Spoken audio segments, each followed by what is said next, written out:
Unfortunately, I think it's going to get worse before it gets better. And I think that 2024 is probably where we'll see the peak of distress. 2025, there'll still be some spillovers. Obviously, don't have a crystal ball, so it's harder to go 2 years out. But I do think that interest rates will likely stay higher for longer than people anticipated. The Fed doesn't necessarily have to keep hiking in order to start breaking things. So as long as they just hold around where they're at now, a lot of these deals that are okay now won't be okay in 6 months, 8 months. And as reserves get drained from operating accounts and CapEx reserves start getting used up or depleted, I think, unfortunately, we're going to see more distress here. And the bulk of the loan maturities are in 2024 as well, and rate cap maturities or expirations.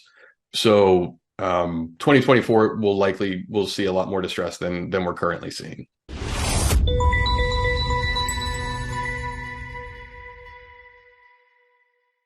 Hi, Adam Gower here, founder of GowerCrowd.com and host of the Real Estate Reality Show at youtube.com/GowerCrowd or at GowerCrowd.com under the podcast tab.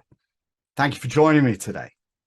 So my guest today is Brian Underdahl, who is Chief Analytics Officer at Nuvo Capital Partners.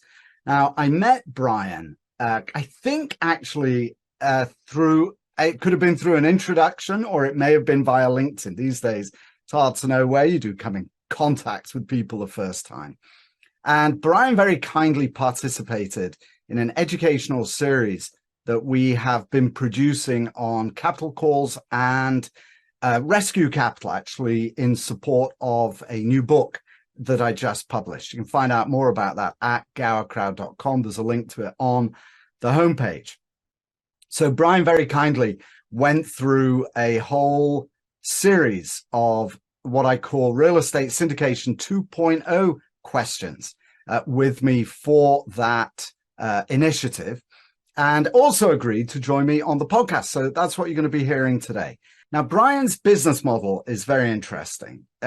He operates a rescue fund. I'm not sure if that is exactly a rescue capital fund. Not exactly sure if that is a term he is entirely comfortable with.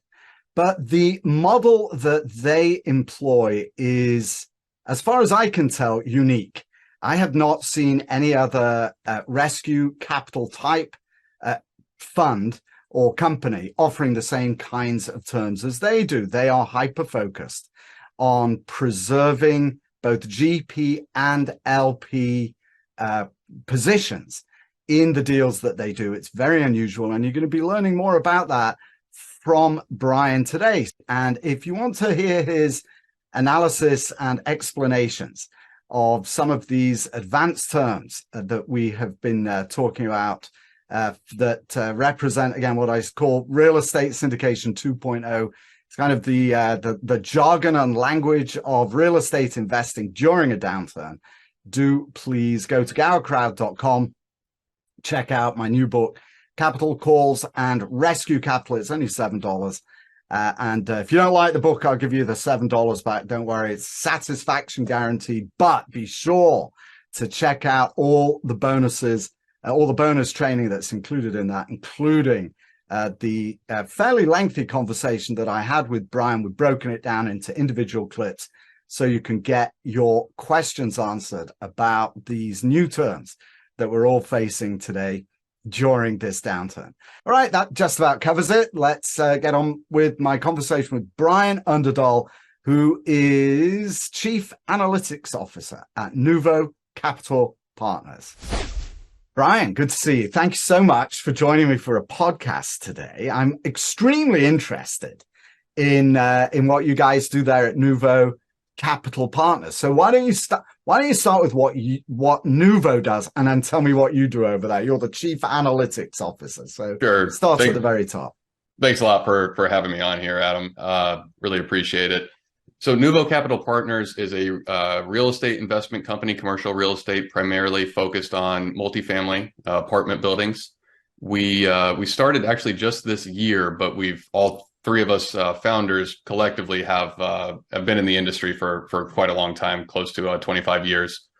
So we started with to take a step back, where our goal is to help sponsors and syndicators that have found themselves in a tough position with their properties, largely due to the rapid increase in Fed interest rate hikes. So that's where we're starting from. And we come in, some people call it rescue capital.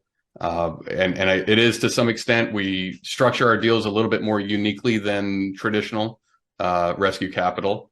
And our goal is really just to help the existing investors save the deal, essentially. All right. So just drilling down on a few things here. So what other terms are used if not rescue capital? Rescue capital, pref equity, and also vulture funds. You sometimes hear that, and I'm glad you asked, because I want to be very clear that is not what we're doing.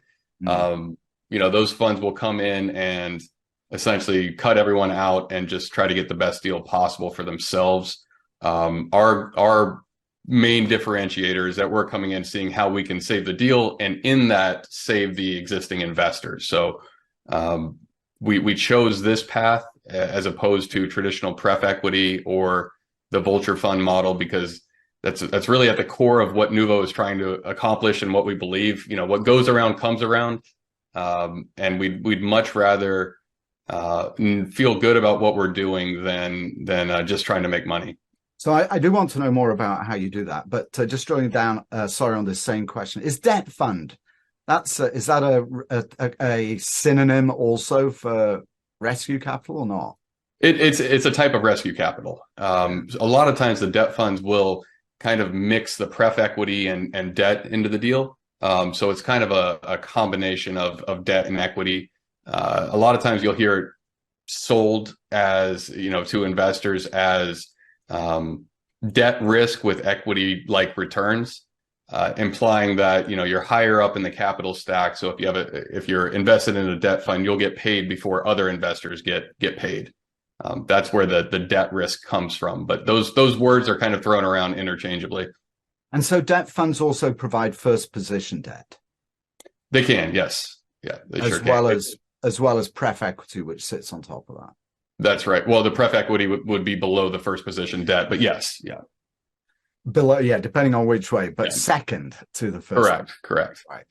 All right. So you've talked about this. You and I have been talking quite a lot recently. And again, just for the record, thank you so much for contributing to Syndication 2.0 in Capital Calls and Rescue Capital, my new book. So I really appreciate you doing that. Absolutely. But you've talked about this different approach that you have to rescue capital, pref equity, however you want to call it.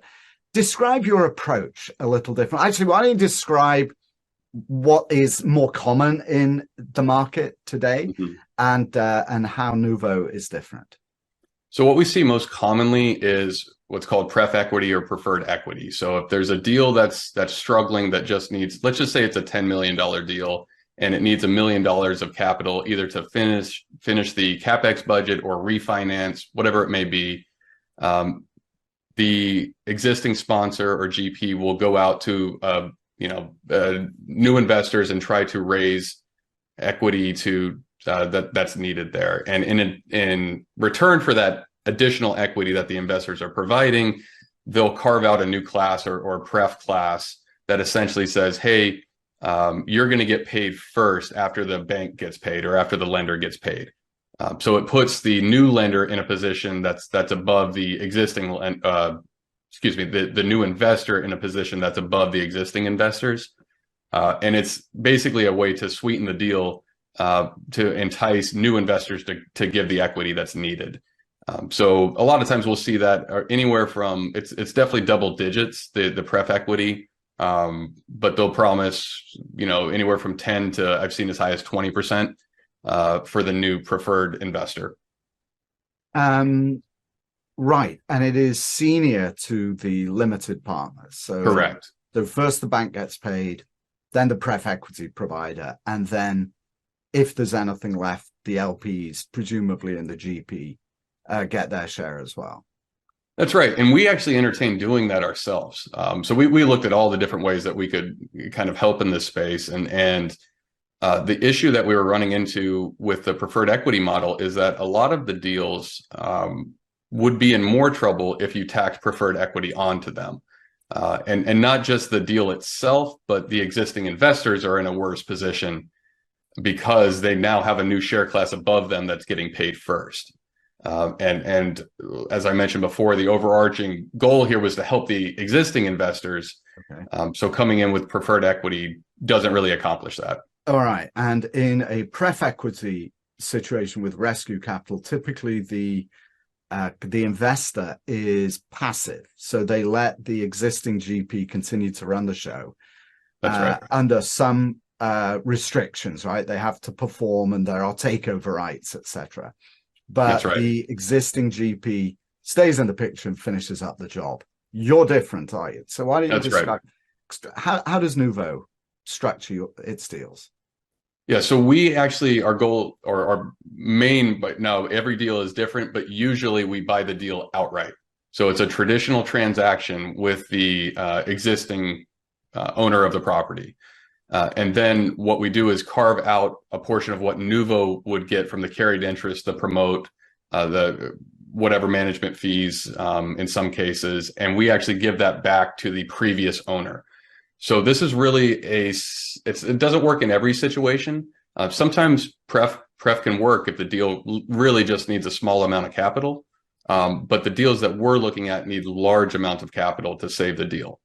They may be in a great location, but a combination of taxes, insurance, interest rates have just made it untenable for you can't go raise $1 million and save the deal. You might need $5 million, $10 million, sometimes even more.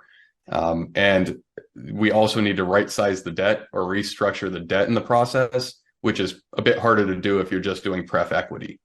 So we might use the existing lender, but we will be, contributing capital to pay down the current loan and basically make sure this problem doesn't happen again with the property so that it has the longevity to actually produce the returns that we're telling our investors.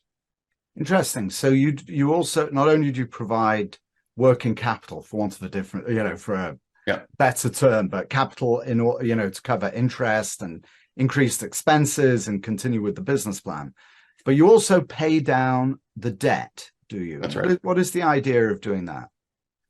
Well, it's basically because the debt on a lot of these deals, maybe when they bought it 2 years ago, it was 80% loan to value. Now the debt is 100% loan to value, or sometimes worse, meaning there's no equity that's actually left in the deal.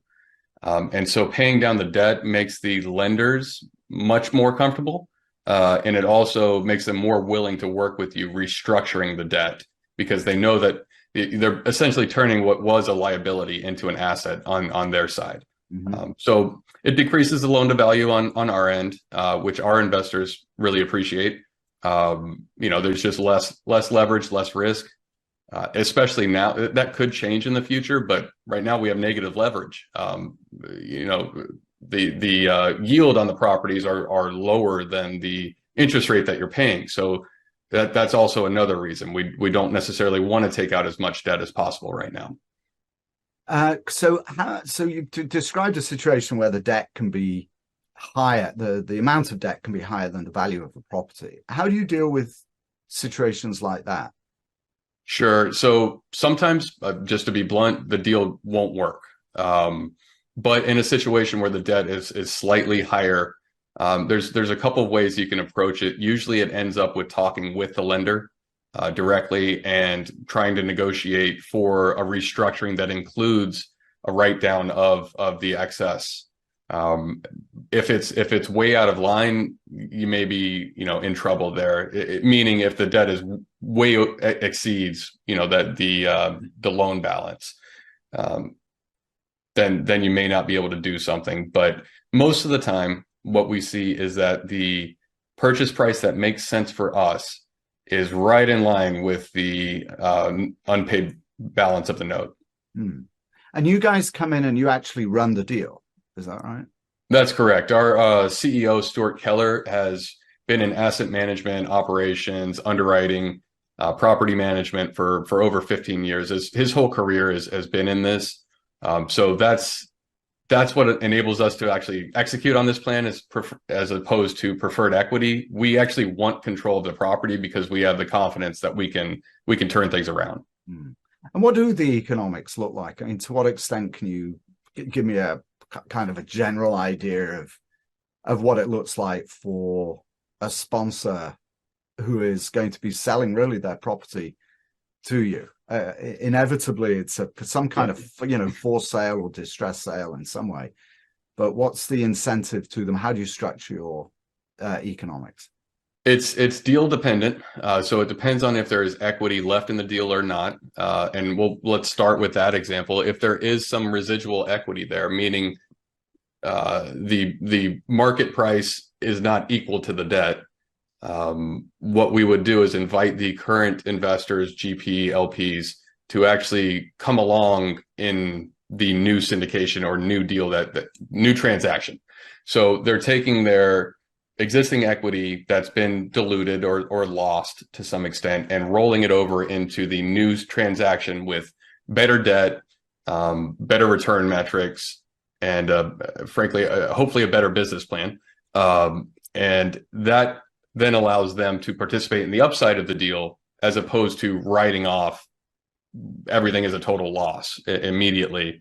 So if there's equity, we'll roll the equity over and usually give a disproportionate share of the returns to that. So for instance, if the equity's been diluted from $1 million to $100,000 because the property's lost 90% of the equity, even though they would only technically be contributing 10% of what they initially had, we might give them 20% or 30% of the so a disproportionate share, basically, in order to help them recoup their lost capital faster. Additionally, if there is no equity, which unfortunately we've seen quite a few times now, it's coming out of Nuvo Capital's pocket. So what we would make on the deal, that the existing investors get written into the new deal, and then what Nuvo would make from the deal, a portion of that goes back to those investors. And essentially, the better the property performs, the better Nuvo Capital does, the more money will be recouped by the old investors. And do you expect the old investors, the GP and the old LPs, to come in with new capital? They can if they want to. It doesn't happen very often because they've got a bad taste in their mouth. We're offering them a path to save it. We certainly invite them to and would welcome that because, quite frankly, the deal looks much better now than it did 2 years ago. But a lot of the investors would not like they just have a bad taste in their mouth with investing in the real estate deals altogether. So it really depends on the experience and knowledge level of the old investors or the previous investors.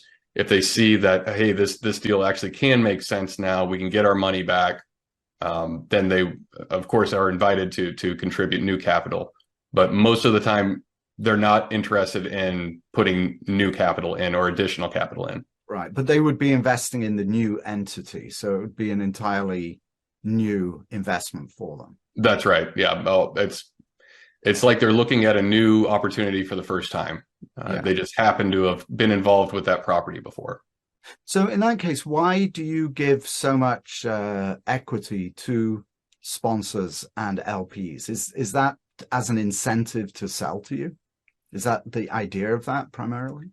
It has that effect, but just to step back here, about 5 years ago, I was with another company, QRE Partners. We had a fund of funds model where we were investing passively in operators, sponsors across the country. So I got to know many of them very well.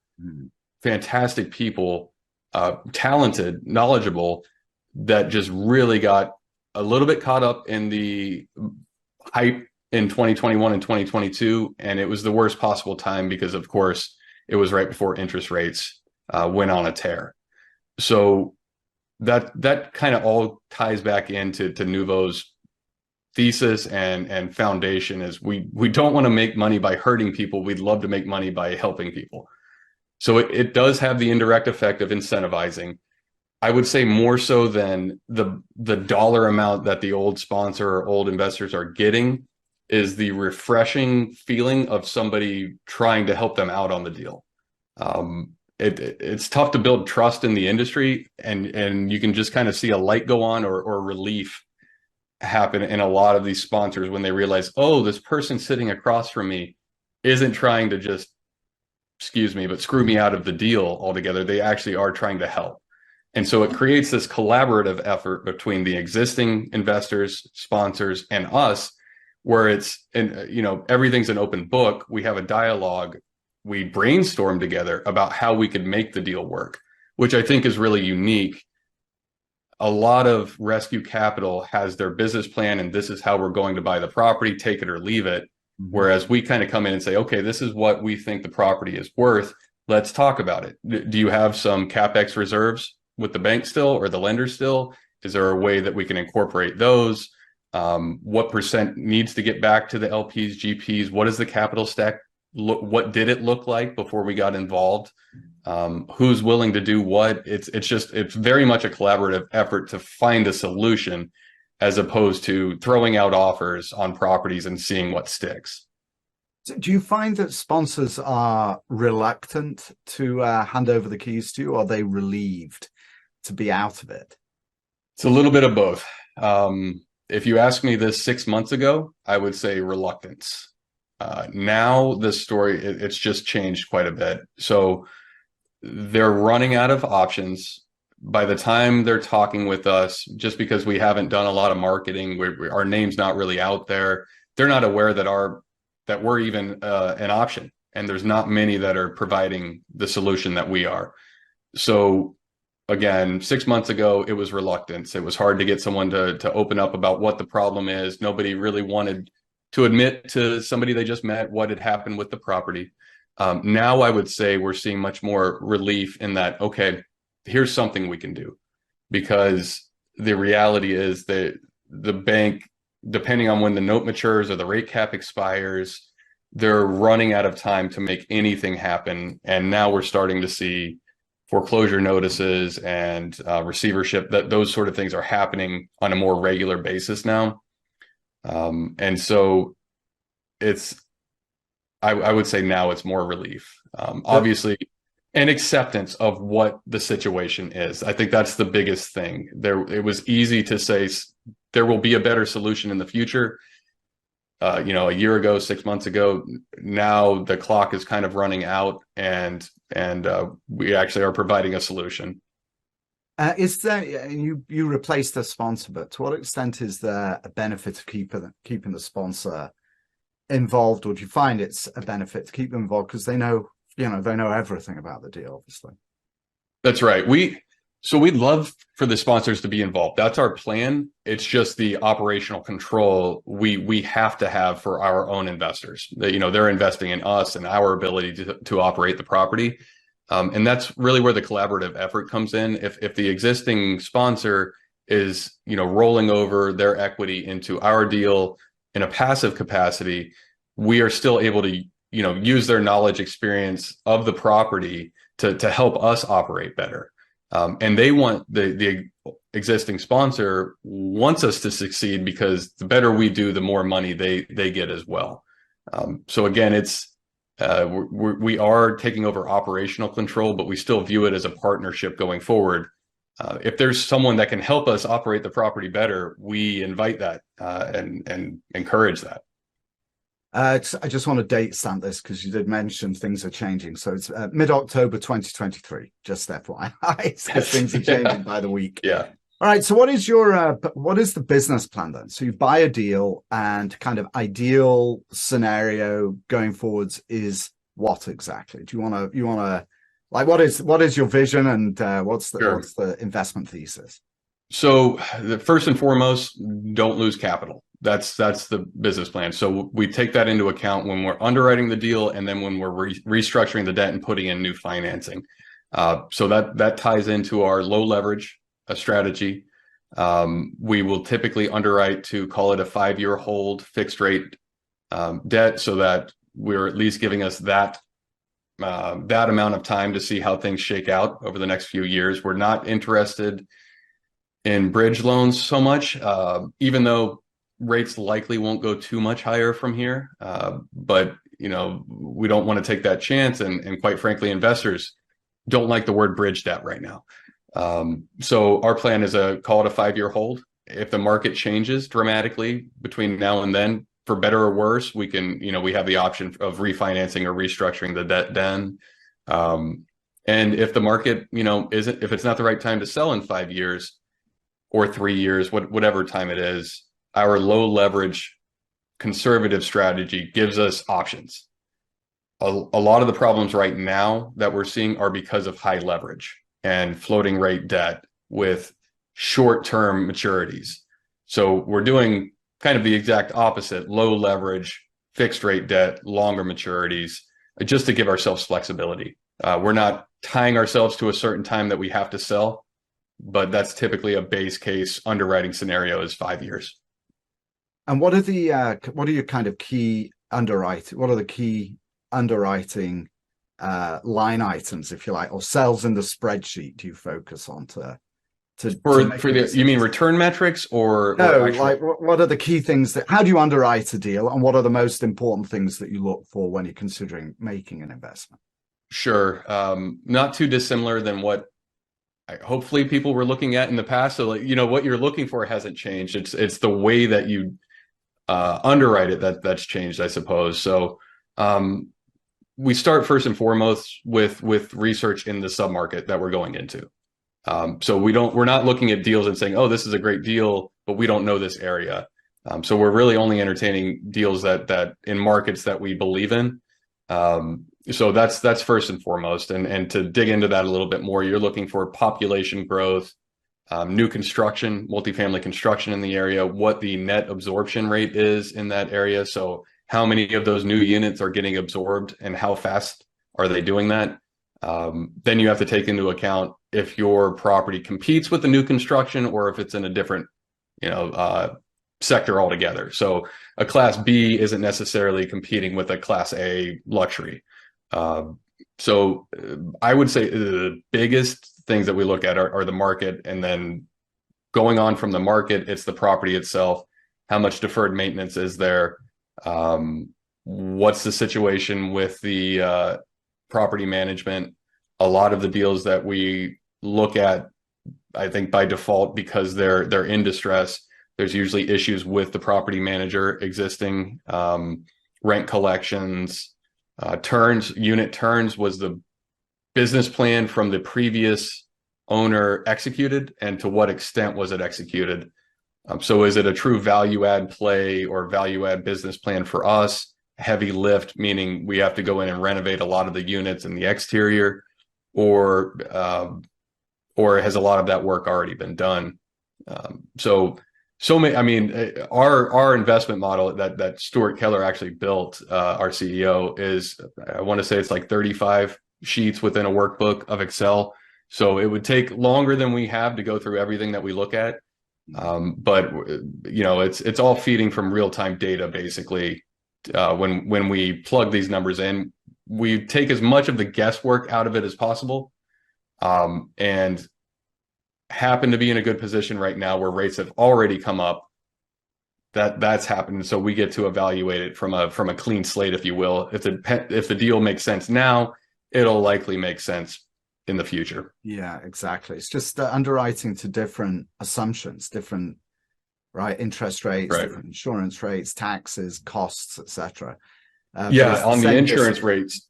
Yeah. We definitely are conservative there, and exit cap is probably the single biggest question on our mind and investors' minds. What are exit caps going to look like in 2, 3, 4 years?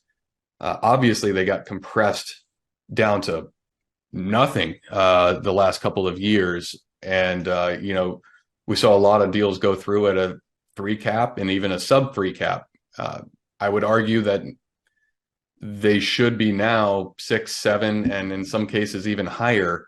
And so you really have to look at how the exit cap is going to impact your return metrics. And that's part of the reason, not the whole reason, but part of the reason deals made so much money over the last few years leading up to 2023 was because exit cap rates were just getting compressed farther and farther. So we've taken that not out of the equation, but we've been very conservative there on what we think we can sell it for in the future. But you also underwrite to long-term hold as well. That's correct. Yeah, protection of capital. Yeah, that's right. So last question on this. Sorry, go ahead. Sorry. Just saying that's first and foremost is just preserving the capital. Okay, so last question on this, and I want to kind of move angle a little bit. Deal size. So in terms of equity slug and size of the deal overall, what kind of range are you looking at? The smallest deal that we're looking at right now is right around 16 million. The largest deal we're looking at is closer to 92. So somewhere in that range, and that usually means, depending on the market, somewhere from 100 units up to 450 units. And if your finance is not individual investors, is it? How are you financed? Yeah, that's right. So instead of doing what I would consider a more traditional syndication model where you find individual retail investors, high net worth individuals, and pool all of the capital, our strategy really involves working directly with family offices, building partnerships with them, identifying what goals they have for investing, and then seeing how our strategy might align to help them accomplish those goals. So we work directly with family offices. Usually we'll have one limited partner, maybe two, if the family offices are working together on any given deal. So they are larger check sizes, as you alluded to earlier. Right. So now I'm interested in this. So in our conversations, I have learned that you have interviewed quite a few sponsors in your time. Just tell me the story of, I think you said 500 or something. So how come, what kind of conversations have you had with sponsors? What's been the agenda? Yeah, the purpose behind it was for our fund of funds model, which for anyone that doesn't know was essentially we're a fund manager that invests in other funds. So that our job was to find the best operators across the country. We had our own due diligence questionnaires that we would send out. As far as the process goes, it was literally me looking online and networking and finding different syndicators, operators, reaching out to them as a potential investor. So it was fairly easy to get in touch initially because, of course, everyone was looking to raise capital and we were looking to deploy capital. So that conversation was usually pretty easy to have. Throughout the course of those interviews, introductory calls, whatever you want to call them, it was usually pretty similar across the board as far as the message that was being presented to us. The deals were kind of in line with each other. We were, now I'm just to clarify, I'm talking about 2020, 2021, part of 2022. It was high teen returns projections.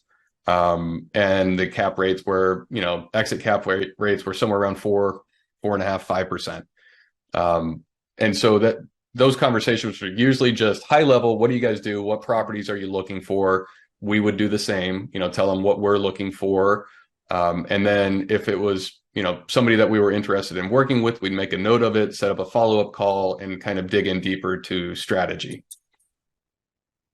Okay. And so you've spoken to 500 sponsors in a relatively short period of time. It's an enormous amount of sponsors.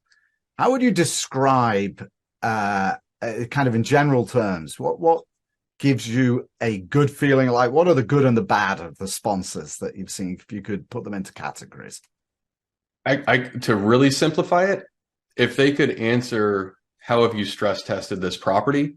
They got put into a different category than somebody we weren't interested in investing with. So the stories were all very similar and they were all very polished and sounded great. The issue would be once there was a deal to look at, when I'm going through the underwriting on our side, I was always left with a lot of questions because there were some things missing from the underwriting that we would like to see. Well, like But what kinds of things? it was usually revolving around assumptions and too aggressive on the assumptions and not enough research into the market that we were looking at. Really? And like, so what kind of assumptions were they too aggressive on? Well, interest rates, but can't fault them too much for that because Right. everyone got caught off guard there. Mm-hmm. So interest rate assumptions, exit cap assumptions, rent growth assumptions, cost assumptions, meaning they underestimated expenses, property management assumptions from somebody that doesn't work much with property managers. When you're underwriting a deal, it's easy to say property management is going to be this, and this is how we're going to execute our business plan, and it's going to cost Y. Right. The property manager needs to be able to execute at your business plan. And that's probably one of the biggest mistakes we saw, is that the assumptions were so aggressive that the property manager couldn't feasibly do what they wanted them to do. So overseeing, renovations, constructions, lease up is actually pretty tricky. It's not rocket science, but it's not, point and click. So those were some of the assumptions that were just missed the mark, if you will. The assumption, this ties into cap rates, but the assumption of what they could sell for a year from now, 2 years from now, 3 years from now, were also usually aggressive. And investors are doing this now. They weren't doing it as much a few years ago, but looking at the exit cap and modeling it differently was a very easy way to tell if the deal was going to make sense. So if raising the exit cap 50 basis points blows up the deal, then it's not a good deal. The rent growth assumptions were very aggressive. Not on every deal. Again, I'm painting with a broad brush here. It's not every deal that was like this. It's just when we're talking about separating a good one from a bad one, those are the things we look for. And what about alignment of interest with investors? Is that something else you looked at to see what was motivating sponsors when they went in? Absolutely. And that was right alongside what I just discussed was another one of the big things. So fees, sometimes we wouldn't even get this far with some of the deals, but if they make it past kind of the first couple of rounds, looking at the fees that they're charging, and more specifically the acquisition fee, because a lot of times that's where to answer your question, the incentives were not aligned. If they're receiving a big paycheck on day one from closing on the property, there's less incentive to operate the property correctly. They've already received a big paycheck. Obviously, they don't want to lose money and they want to operate it properly. But acquisition fees, a standard AC fee should be 1 or 2%, depending on the deal size. In 2020, 21, 22, we were seeing 3, 4, 5% on the AC fee. And some I think are still getting done around there too. So that's where it kind of separated high net worth retail investor from an institutional investor. An institution would look at an acquisition fee of 4 or 5% and kind of laugh. There's no chance they would accept that. So that was probably the biggest incentive misalignment, I would say, is the acquisition fees, because it incentivizes the sponsor to do another deal or to do this deal. Because they know that they're getting paid right around the corner. Again, want to just caveat this with, I'm not talking about everyone. This is just sponsors that we were not interested in working with. Right. And the other incentive, of course, is to scale up as well, to do a deal and then realize you can make a 4% acquisition fee. So instead of doing a $20 million deal, you do a $100 million deal.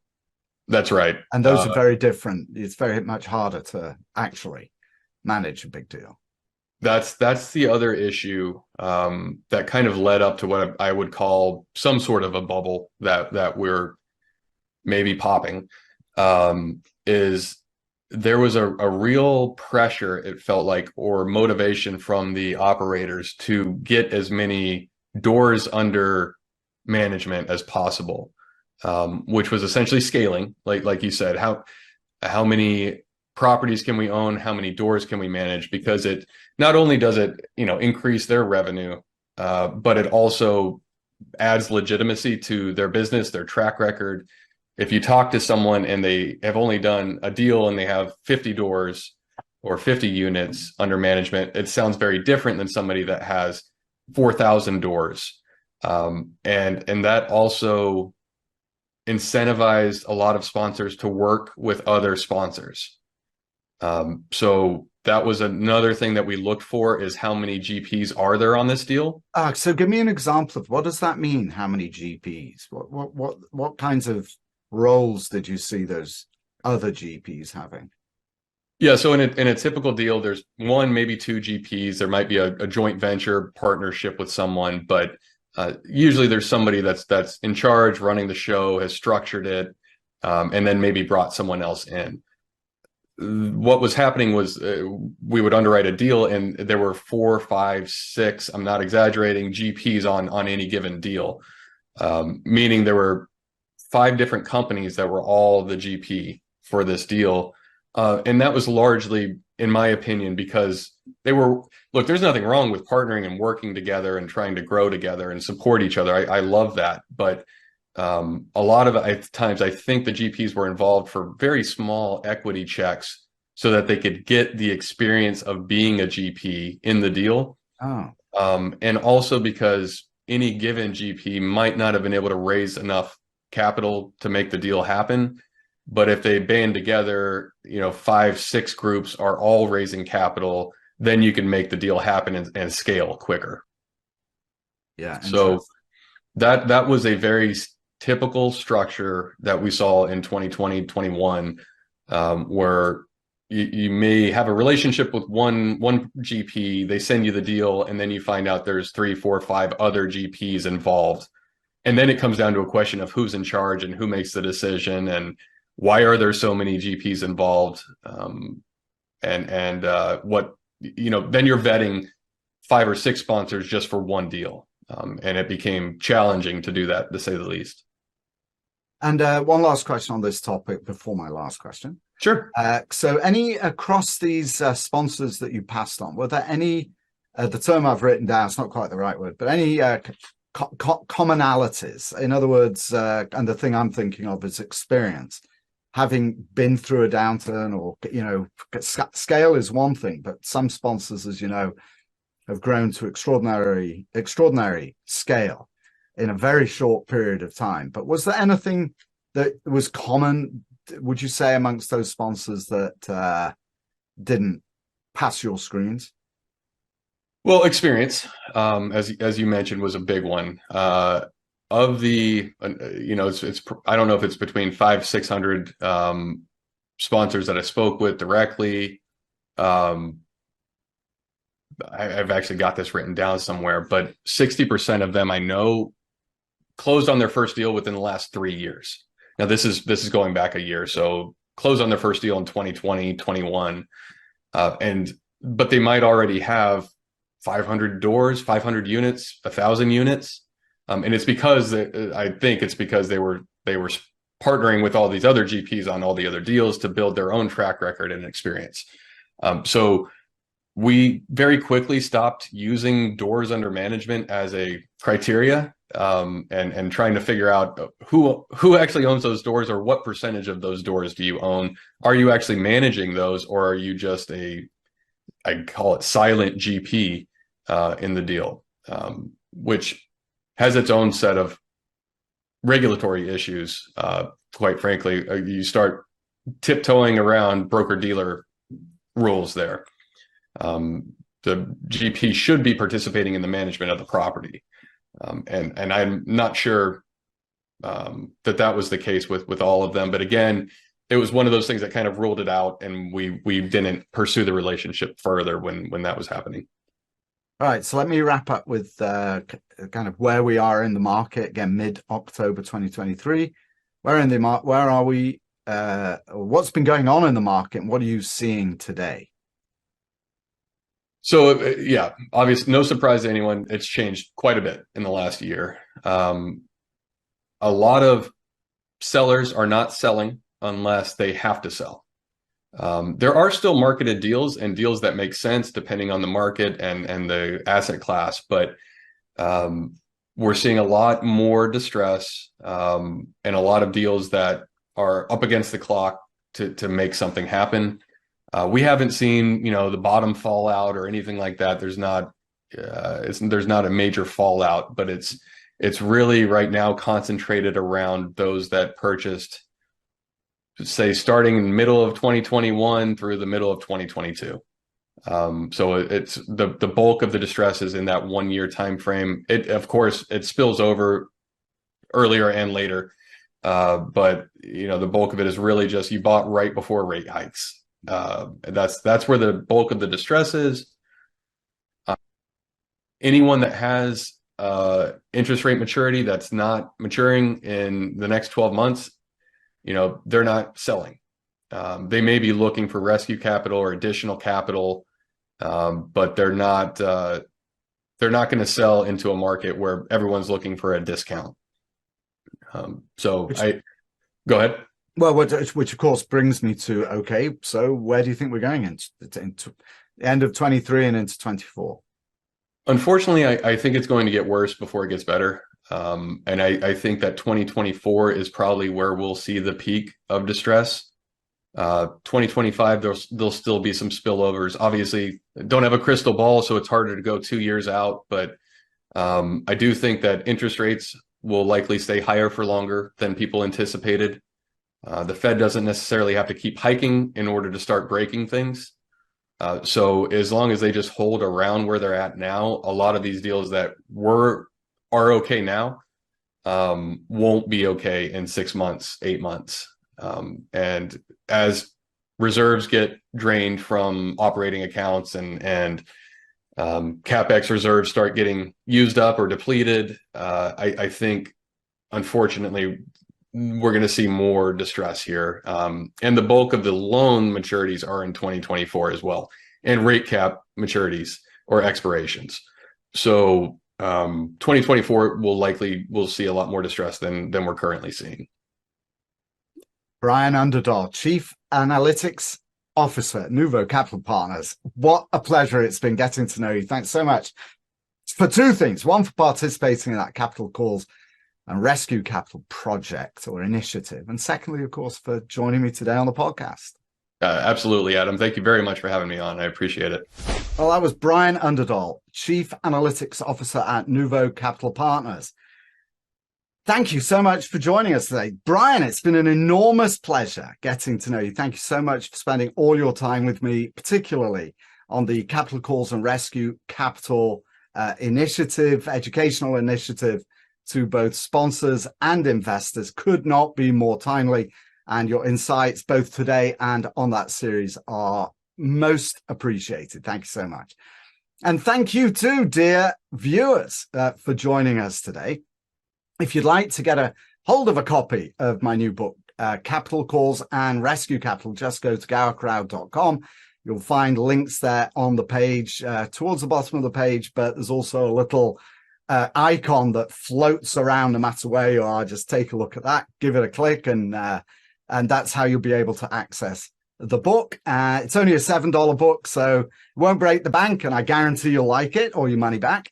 And either way, once you get hold of your copy, then you will also have access to all the training that is included in that. It's about 6 hours of training, of which a solid hour and a half actually is with Brian, going through all these advanced real estate syndication 2.0 terms. It is required reading for the market that we are in right now. Again, thank you everybody for joining.